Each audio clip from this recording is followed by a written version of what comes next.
topic very first on sustained interference. As in the previous class we have already studied about interference, the conditions of maxima, minima and the fringe width. Now here, in order to obtain the interference pattern on a screen, it is necessary that the position of bright and dark fringes should not change with time.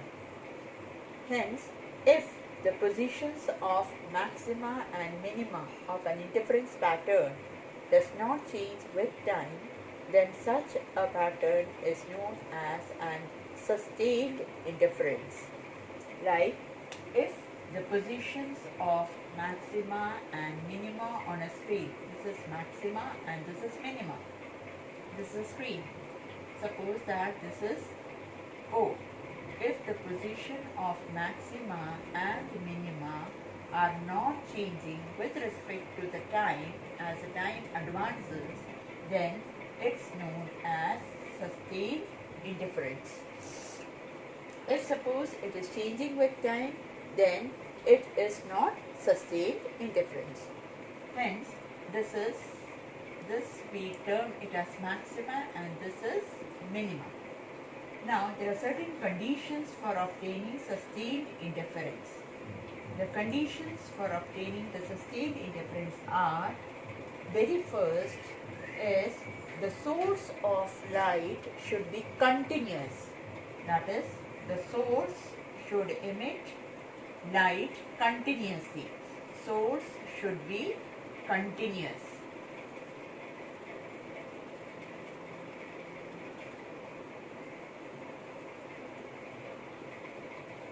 In our figure, the source that is emitting light continuously is S. We had taken it in the figure as S. Second is the two sources of light should be coherent. The sources should be, we should have coherent sources. Which are the coherent sources? In our diagrams, they were S1 and S2. The third point is that the sources of light should be narrow. That's the third point. The sources of light should be narrow. Next is, in order to have a better pattern, sustained interference pattern, the amplitude of the interfering waves should be nearly equal.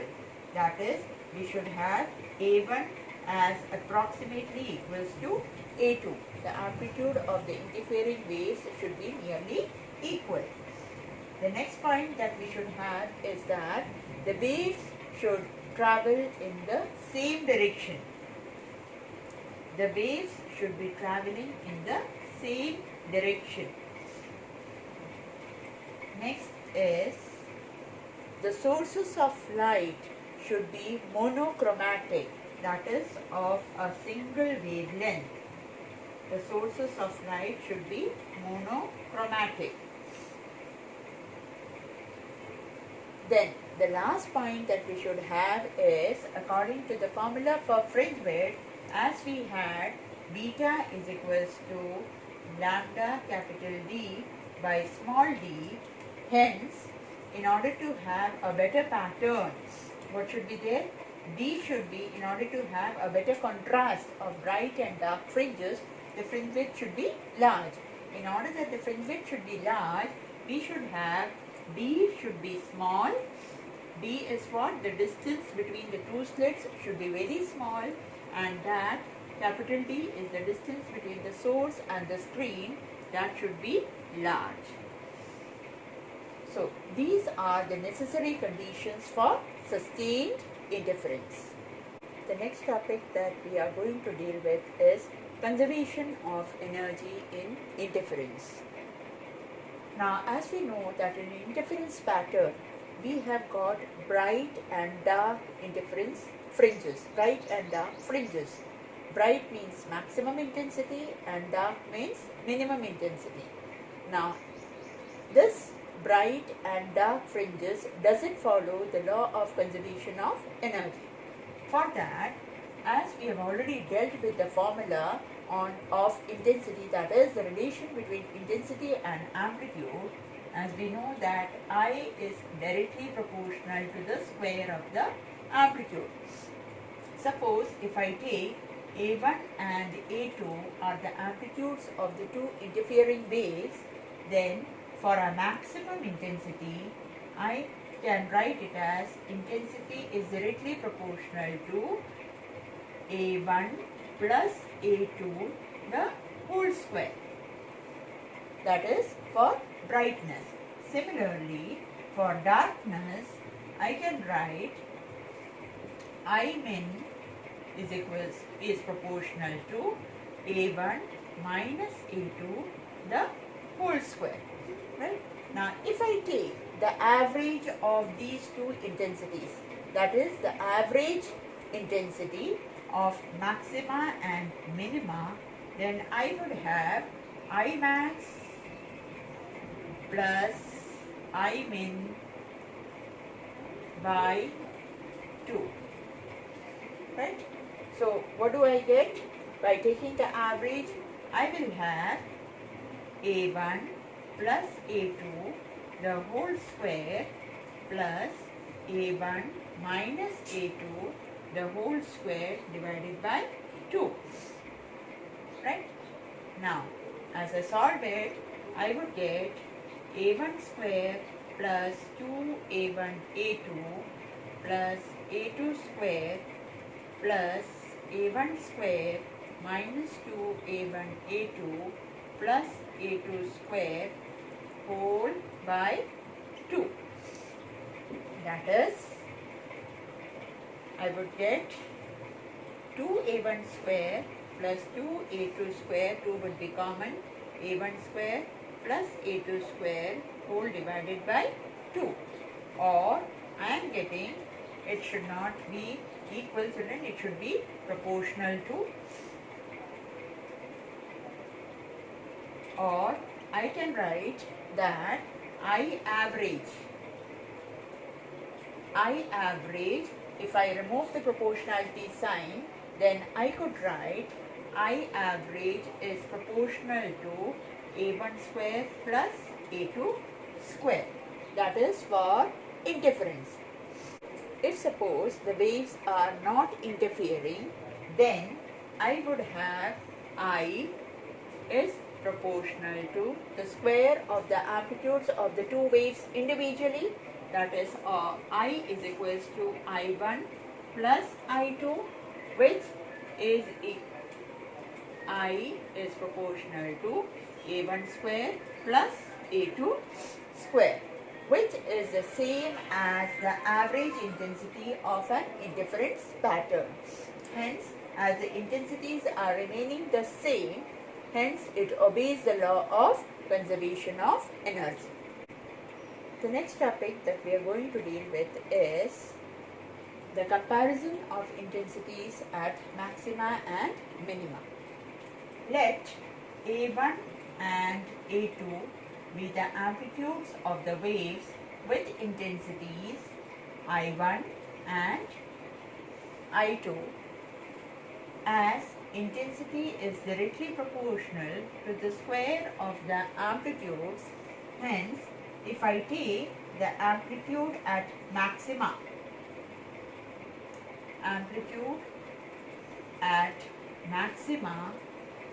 for maxima both the amplitudes will get added up, so it would be equals to A1 plus A2.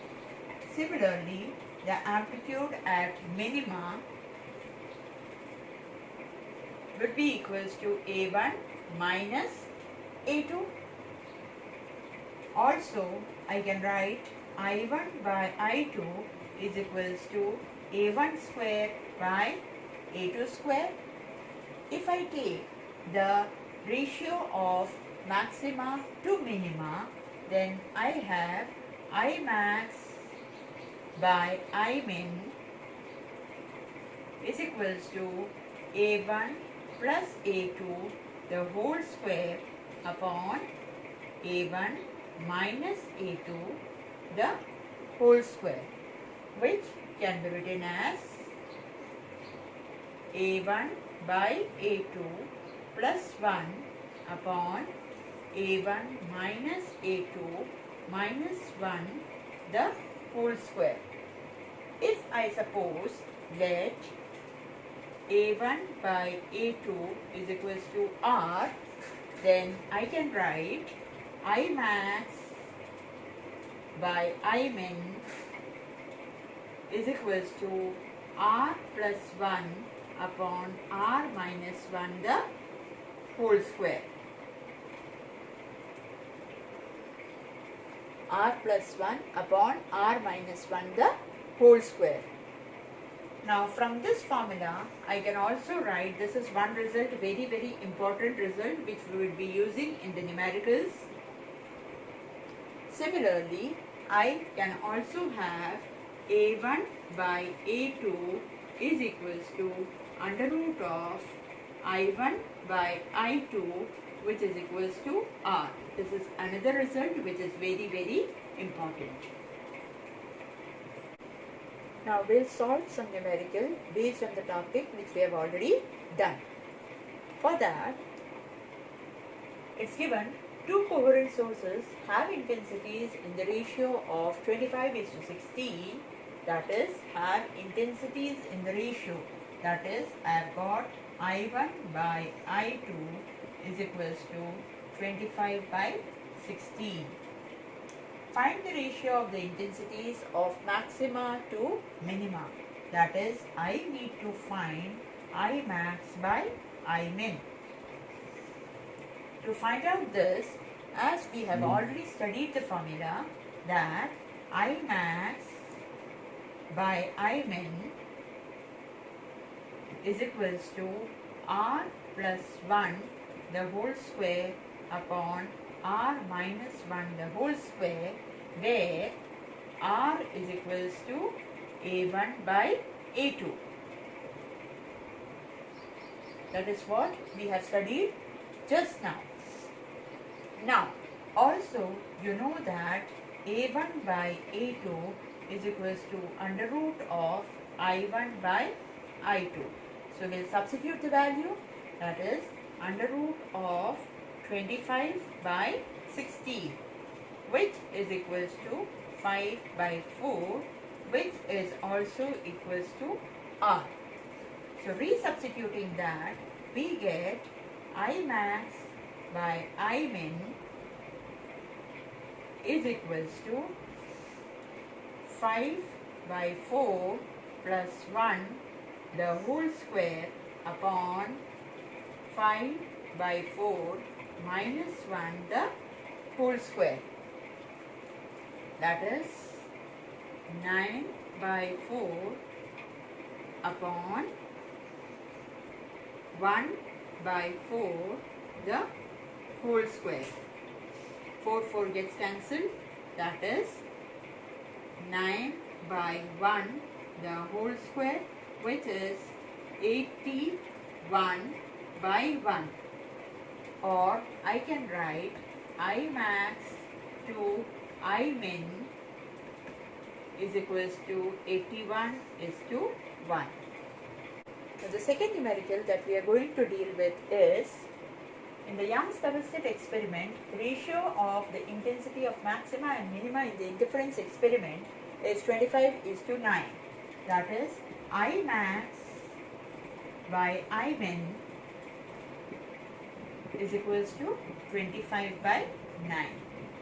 What will be the ratio of the width of the sluice slits? That is, you need to find W1 by W2. Now, in order to find W1 by W2, the relation is W1 by W2 is equals to I1 by I2, which is equals to under root of A1 by, it is equals to A1 by A2 the whole square, which is equals to R square. Now, we'll substitute the value I max by I min. I max by I min is equals to R plus 1 upon R minus 1 the whole square, which is equals to I max by I min is already known to you, that is 25/9 is equals to r plus 1 upon r minus 1 the whole square. That is 5 by 3 is equals to r plus 1 upon r minus 1.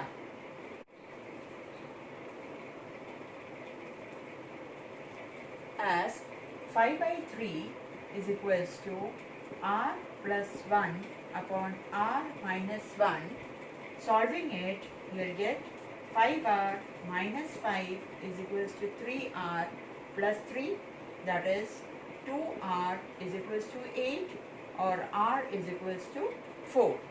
If r is equals to 4, that means a1 by a2 is equals to 4. Now you need to find out the width of the slits as w1 by w2 is equals to a1 by a2 the whole square, which would be equals to 16 by 1. Therefore, the ratio of the width of the two slits, that is w1 is to w2, is equals to 16 is to 1.